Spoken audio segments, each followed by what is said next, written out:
Welcome to Charge Forward Coaching, the podcast for committed athletes and individuals who want to achieve more on and off the field. Hosted by James Blasco, certified mental toughness and resilience coach. You'll gain insights and inspiration from elite athletes, coaches, and others who know what it takes to excel. Are you ready to go to the next level? Then tune in, get inspired, and let's charge forward. Now here's your host, James Blasco.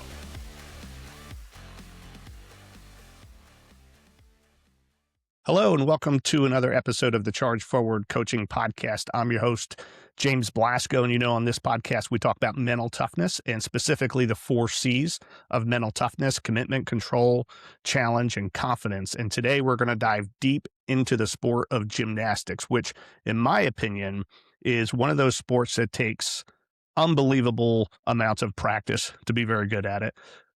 Really intentional focus while you're practicing, while you're performing. And honestly, it could be a dangerous sport. You kind of have to be fearless, especially at the highest levels.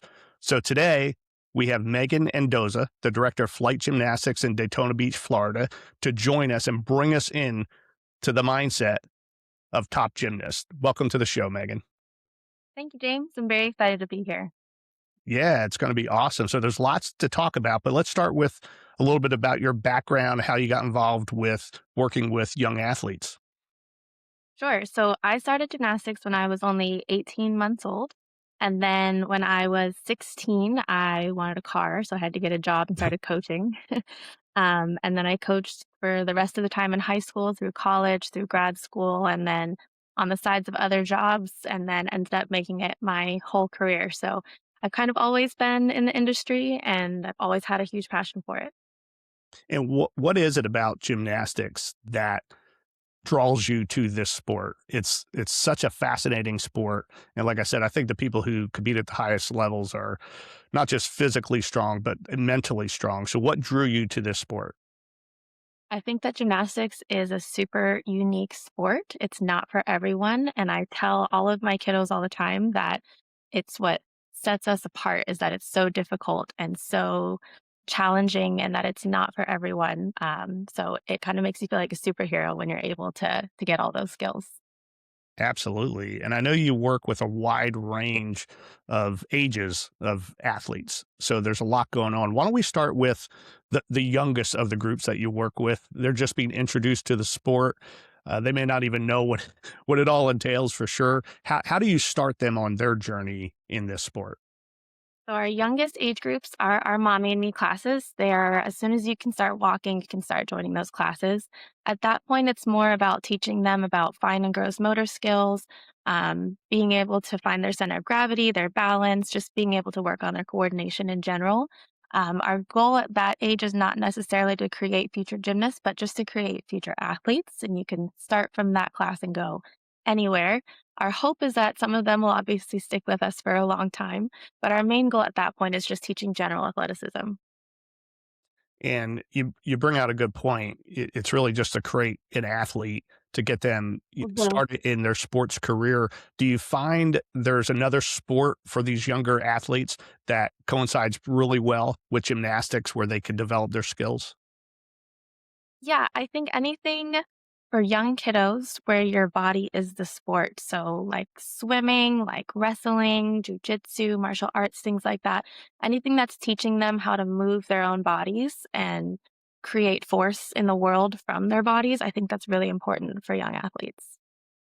Not too long ago, you brought up jujitsu. We had a guest that was a second-degree black belt. He's worked with a lot of champions around the country, really. And one of the things he said about training and teaching new people is he teaches them a new move or step, and then he just has them repeat it over and over again, and kind of in a boring way. Is that similar to how you approach? Yeah, absolutely. I think that we actually very commonly get the complaint that their athlete is a little bit bored. And even though it's not as exciting as a video game where things are changing all the time, I think it's really important for them to be very consistent. It takes 1,000 reps or something to master it. So doing it over and over again, it's not the most exciting thing, but I think it is the most important thing if you really want to work on those skills. For sure. And you brought up such a good point. The kids today, totally different generations, of course, and everything in their life is so fast. They have access to so many things. And in learning a sport or anything, you really need that focus. How do you get these kids to put in some of the top sports psychologists refer to as that hard focus so they could actually learn and develop? Yeah, that's a really tough part of coaching, especially today. I've been coaching for 16 years now, and I would say that even in that time, the focus of the athletes has changed.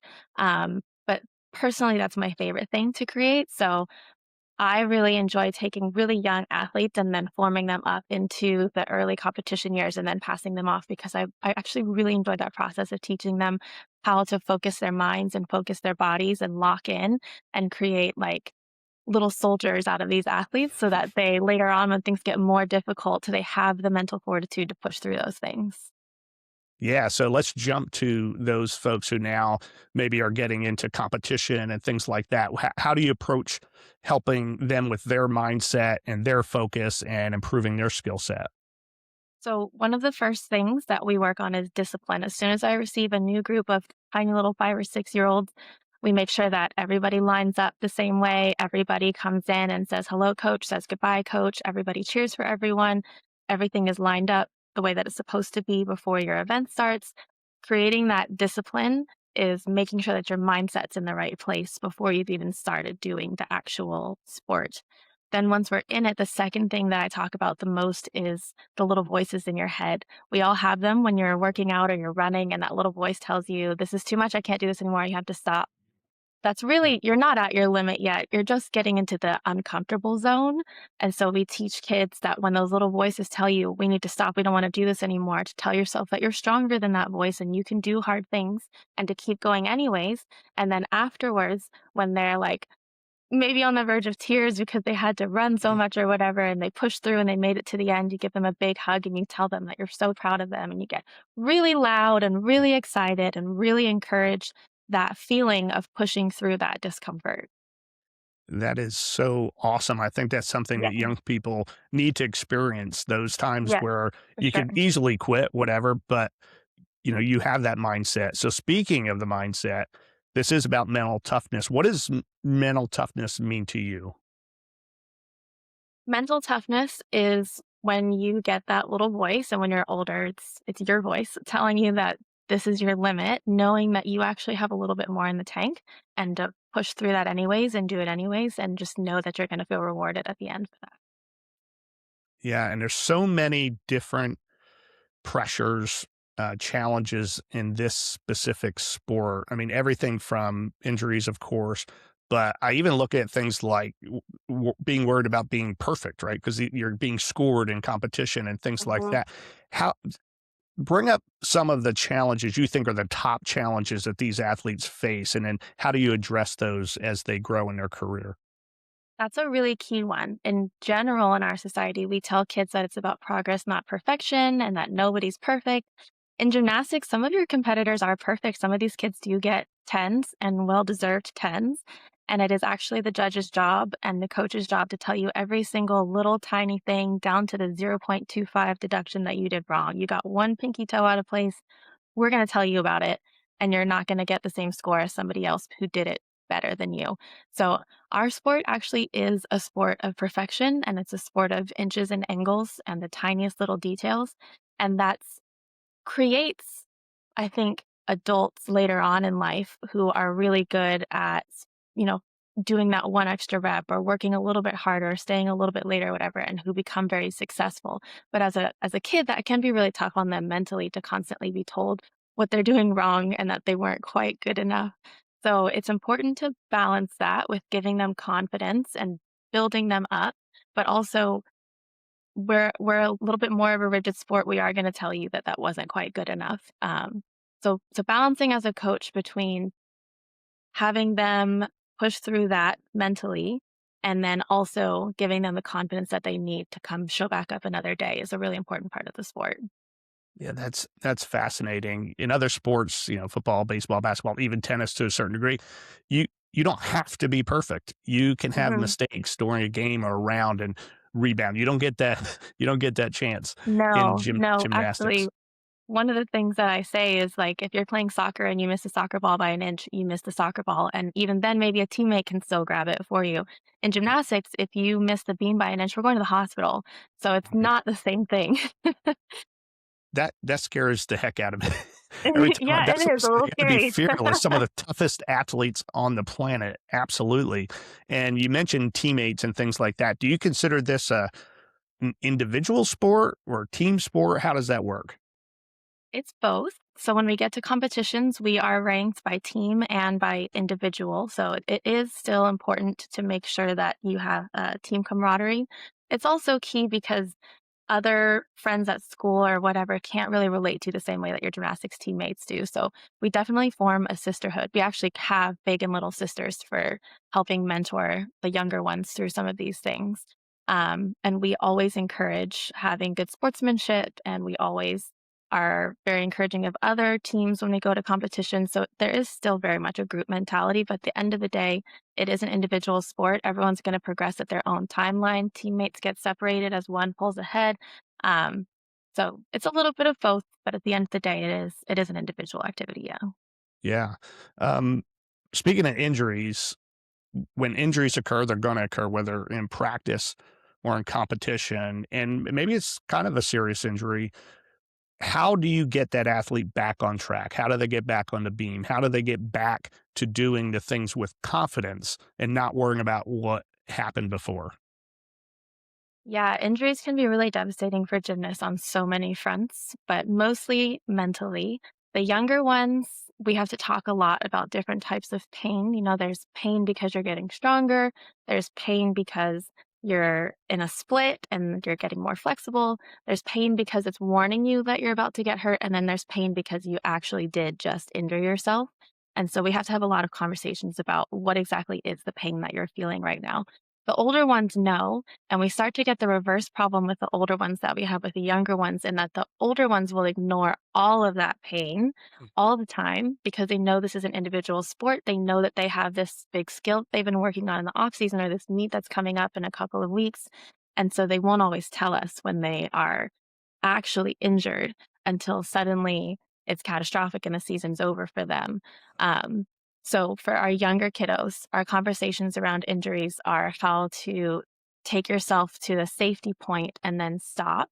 And then for our older kiddos, our conversation is actually about reminding them that they do have to tell us when they're injured and they do have to sit out. They're going to have to miss their vault today, maybe because their ankle is hurting and they can't be punching the board. And it's really tough, even for a 14-year-old, to watch their teammates who they know they have to compete against soon also start to get those vault skills. And they've been sitting out for a couple of weeks with a bum ankle. So that the mental battle there is actually getting them to sit out and wait to heal. Yeah, and that probably is a lot of pressure. Again, in a sport where you got to be perfect, every point counts, literally, and you want to get back out there so bad. It could be a dangerous situation. So I'm sure that's challenging for coaches to manage. What about Mhm. the difference in mindset between the practicing and the real competition? Do you go into both kind of with the same mindset, or are there two totally different mindset and approaches? Ideally, you would practice the way you're going to compete every single day. We are a year-round sport. There are no weeks off. So that's just not going to happen. You're going to have ebbs and flows. But for our younger kiddos, for sure, when they're in their first like 3, 4 years of competing, they are just a ball of nerves when they show up to competitions. So I work closely with those younger levels, 1 through 4, and we do a lot of calming and confident boosting kind of activities when we get there, talking them through things because they are so nervous. When they're older, the conversation is more that they should have done so many reps, so many routines, so many times that they could do it in their sleep, and they're a lot less nervous about going out there, and then they're able to get a little bit more fired up. And to be clear, everyone is nervous all the time at meets. They're always Yeah. it is very scary, you're going out all by yourself. with all the lights on, hundreds of people watching, you're on a 4-inch beam, 4 feet off the floor, expected to be doing flips. It's always scary, but there is a shift somewhere in the mid-levels where they stop being so scared of being out there, and the nerves become something more of like, I just want to do so well, and it's this fired up kind of nervous. For sure. Everybody gets nervous. I get nervous before I even start the podcast, right? I want to make sure things go well and the guest is happy and comfortable. But to that point, the anxiety, the sport anxiety is really about how much importance that athlete's placing on that moment or that competition and the Mhm. uncertainty about it. You talked about working with the kids who are more anxious, the younger kiddos. What are one or two things you do prior to the competition to help bring down that anxiety a little bit? For me as a coach, the most important thing is to really know my athletes. So I make sure that I have lots of conversations with them beforehand. I'm always taking notes on who's doing well in what areas, how they reacted to certain things, and then I can manage their emotions by getting ahead of it. I can see something happen and I know that kid and I know what they're thinking and how they're going to react and how they're going to get to their next routine or whatever it may be. And I'm going to have a totally different approach for every athlete. Some athletes respond really well to love and affection. Some athletes will melt into that and will kind of pull back and lose their fire. Some athletes work really well when you push them really hard. It kind of gives them an edge. But those two athletes, you can't treat them the same because they will not react the same to one another. So it is a case by case kind of thing. I think that's one of the coach's most important jobs at a meet is to know exactly where your kid is mentally, which is hard to see, and what they're specifically going to need to see and to hear. Either way, we definitely start with big energy at meets. I always come in very caffeinated and I come in really loud and really big and make sure that we're keeping that energy up because they totally feed off of the energy of the adults around them. So you've got to set that tone. What about commitment? Commitment to be really good at this sport, you got to commit. You got to do that for every sport. But I think here, from the time you start as a small kiddo all the way up to your competition years, you have to be a unique individual to say, here are my goals. I'm willing to do all this practice, have these injuries, bounce back. Do you find that it's an individual who that's just the kind of person they are, or is the commitment something you could coach them to have? I think it's some of both. In general, I do get a lot of really funny looks when I tell people that I need your 3-year-old to switch over to this fast track program because I know she's going to be a really good gymnast when she's 15. But after so many years, we can see that within the industry that this 4-year-old, this 5-year-old has a lot of potential. And because we do start grabbing 3, 4, and 5-year-olds, right now I have a group of 3, 4, and 5-year-olds that I personally work with. And they can barely walk on the beam without falling off, but they have been flagged for potential. They're going to start training with me now. By the time that they get to 13, they've been working with me for 8 years. They're going to be so far ahead of the people who put their kids in gymnastics at 7 or 8 years old, which does sound crazy. 7 or 8 is not that old to be starting a sport. In gymnastics, that's very, very late to be starting the sport. So I do need the parents to trust me early on that I've got to grab your kid. We've got to get this started. You're going to need to start coming maybe for 2 hours at 5 years old. And then by 6 years old, you're coming twice a week for 3 hours each time. By 7, you might be coming 3 weeks, 3 days a week for 4 hours. And that sounds like a lot. And I think that there's some really great parenting advice circulating right now that you should diversify your kid early on and expose them to lots of things and give them all these different opportunities. I think for most sports, that's really true, but your baseball and your soccer are not going to apply to gymnastics. So if you didn't choose to commit your athlete to gymnastics really early on, unfortunately, they just are not going to stay competitive against the other gymnasts. So we have a pretty unique industry in that way. And I do get a lot of funny looks when I start telling parents that their toddler needs to start committing forever to gymnastics right now. That is wild. That's crazy, Yeah. but I totally understand. That's amazing. That's what when you're watching the Olympics or the World Championships, things like that. I'm fascinated by because I know just as you described, these folks have been working on this since they were toddlers, literally, Well, and this is their big moment. So out of the gymnasium, when they're not practicing with you and other coaches, What do you talk to them about in regards to nutrition and rest and these other things that we know you have to balance out and be a great athlete? Absolutely. So we actually have it in our contract that nutrition is a really important part of gymnastics. In any sport, it's important. In our sport, your body is your equipment, right? So you've got to maintain it. It's not about eating because you want to or because you're hungry or whatever. It's about maintaining your equipment at that point. So we do talk about your proteins, your carbs, and your healthy fats, as well as making sure you're getting your micronutrients in your water. And at the younger kid levels with my like level ones and twos, we talk about your protein. You're going to go home and you're going to have some chicken or some steak, or maybe you're having beans if that's what your family has. Your healthy fats are like fish and nuts and avocados. We need that for our brain. We need that for our joints. Our carbs are what get us through our workouts. You've got to make sure you're having the rice or the pasta or whatever it is that you guys choose to have. Sugar is okay, but we just don't have it all the time because that degrades your equipment, right? And it tastes good, so make sure that you still have it sometimes, but just know how that's going to react with your equipment. So we have more of this maybe mathematical conversation about what you're eating. I never, ever, ever want the kids to obsess over what they're eating, but I do want them to understand that what they eat will have an impact on their performance. So we talk about that a lot, and we talk about specifically what each food does for you. I have an 8-year-old son, and we do the same thing. We talk about he's not feeling so great, so we need to go get some orange foods because those foods have vitamin C and they'll help your immune system. Or he wants to get stronger at baseball, so he asks for a steak because he wants to have some protein for his muscles. And then he will have cake, but he'll tell me that he doesn't want cake at this birthday party because he had cookies this morning and he's already had sugar and he doesn't want to overdo it, which is amazing. I'm a very lucky That parent, is. but we have these conversations about what does the food do for you, and then they can make more informed choices about what they're eating. Yeah, I typically don't deny the cake at my birthday. I have to admit that's Me something neither. I will pursue heavily. Um, I'm big on routines. I'm big on rituals. I think to be successful at anything, routines are critical. How do you help these young athletes build a routine? And of course, not a routine in competition, but just a routine in their daily lives, knowing they have practice, they have school, they have friends, they have all these other obligations. What did you talk to them about that? Or is that something they kind of grow into eventually? Yes, we try to stay cognizant of the fact that most of our athletes are going to school sometimes at 7:30 or 8 a.m.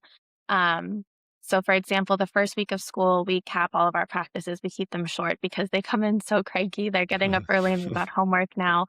We are more than happy to let athletes sit out of events that they don't need as much practice on so that they can do their homework. We try to balance all the things that they have going on so that they can focus on gymnastics when they're at gymnastics and focus on other things when they're dedicated to other things. Once they get there, we do actually have, like I said, really great discipline and structure because it gets them into the correct mindset for the practice that they're about to have. So as soon as they come in, every team knows they go line up on the floor and they wait for the clock to start and then they start running. Every coach that they pass, they're required to say, "Good morning, Coach Meagan," or whoever it may be, so that they're showing that kind of respect. We talk a lot about having respect for all of your things and all the equipment inside of the building. When they get to their next event, they immediately start setting up. We really don't, at the younger levels, obviously, we have to tell them kind of what to do. But at the upper levels, we really don't have behavioral issues because we have disciplined and routined those things out, and everybody knows the expectations and steps up to those kinds of things. I think that's really important for creating the athlete mindset. Yeah, for sure. Is like I mentioned, I just think it's paramount in the entire process. A little bit earlier, you brought up parents. So I know parents, especially in this day and age, can get heavily involved in their child's athletic careers and pursuits. What's some advice or feedback you could provide parents to help grow their athletes' mental toughness while you're doing it at practice and things like that? What can they do at home to continue that process and strengthen it? I actually firmly believe that the parent's most important job for anything, including creating mental toughness, is just to be supportive. We are putting a lot of pressure on the athletes when we're at practice. I'm not sure that I can speak to every sport for that, but definitely in gymnastics, we as the coaches and the judges are putting so much pressure on the kids all the time. There has to be the balance of that with the hug when they get out and just tell them, you did a flip and that was so cool. You don't have to say, your aerial was not centered or whatever. We're going to tell them that every time. I think that there has to be that balance because these are children of we're going to tell them everything that they did wrong and then you give them a hug and a high five. If they're getting pressure from both places, that's how we call them mental blocks. Almost 100% of the time when I have an athlete who has a mental block, meaning that their body just will not let them do a skill, when I get around to it, it comes to find out that their parent was putting pressure on them at home. Sometimes they didn't mean to. Sometimes they were trying to be helpful, but they'll talk to them about the skill all the way home. They'll ask them about what was going on in their head. They'll tell them that they need to try this thing next or listen to their coach or whatever. And now these kids are hearing pressure at all times, and they get so anxious and so built up that they end up falling apart. So instead of becoming more tough, they actually they just fall apart. Yeah, that's no good. I was fortunate my parents, while they enjoyed watching me, they never got, too involved to put any pressure. In fact, my mom, sometimes I'd, be playing football. I'd throw 3 interceptions and after the game, she goes, "You played great. That was so good what you did out there." And I'm like, "Mom, I lost the game." So, yeah. So I guess it's good though. It helped me in a lot of ways. This is a tough question, but I always ask it towards the end of these discussions. If there was 1 or 2 things you could share with a young athlete to put them in the right mindset to just do their best and try to be as good as they possibly could be, even if they have big, big goals, what would you say to those athletes? I would say number 1 is consistency. You have to do the boring stuff and the routine stuff all the time. It's not going to be fun all the time. It's not like going to hang out with your friends kind of fun. The fun in a sport is getting better, getting a new skill, progressing, and winning. That's what's fun about a sport. So sometimes that looks like doing 100 reps of the same skill just to make sure that your body has written that into your muscle memory. And sometimes that means doing 10 rope climbs and your arms are exhausted and you don't want to do it anymore. But showing up and doing it consistently, the human body is incredible in its adaptability and it will start to improve and match what you're asking it to do. So if you train like you want to be here, even though you're here, you will end up there through consistency. Perfect. Yeah, I think that's one of the keys is you can't stop. You have to continue to grow and work through the challenges, everything you just described. So as we wrap up here, could you tell us a little bit more about Flight Gymnastics? How can people get in touch with your organization, with you, and more about what you offer at Flight? Sure. So our contact information, firstly, our email is flightgymnasticsdaytona@gmail.com. You can always reach out to us from there or go to our website, flightgymnastics.com. We offer gymnastics from walking all the way through competitive level 10. For those who know the industry, we do offer levels 1 through 10 and then Excel, bronze through platinum as well. So we do have all of the competitive levels of women's gymnastics. We also have rec classes, beginners, intermediate, and advanced classes. We have tumbling if you just wanted to work on your floor skills. And then we have Ninja Warrior and self-defense classes as well. A lot of the brothers take those classes. All of it's co-ed, but we do have a lot of the brothers of the gymnasts end up in the Ninja Warrior area as well. Wow, that's a lot of stuff. You have a lot Yeah, going on there for sure. we do. Yeah. Well, Meagan, thank you so much for being on the podcast. I know you're super busy. That was a ton of great information, and I'm sure a lot of people learned a ton from it. So thank you very much. Yeah, absolutely. I enjoyed it a lot. Thank you so much for having me on. Absolutely. Well, for the rest of you out there, don't forget to like and share and subscribe and all that stuff. You can always go to chargeforwardcoaching.com, learn a little bit more about mental toughness, learn a little bit more about me. You can even give me a call. I'll give you a free discovery call and we can find out what your goals are and maybe how to help you get there. But in the meantime, just keep charging forward.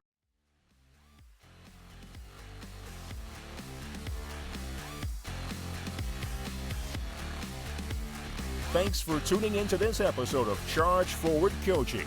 Remember, the journey to greatness is built on mental toughness and consistent effort. So head on over to chargeforwardcoaching.com and book a free discovery call to take the next step in your journey. Until next time, stay focused, stay determined, and keep charging forward.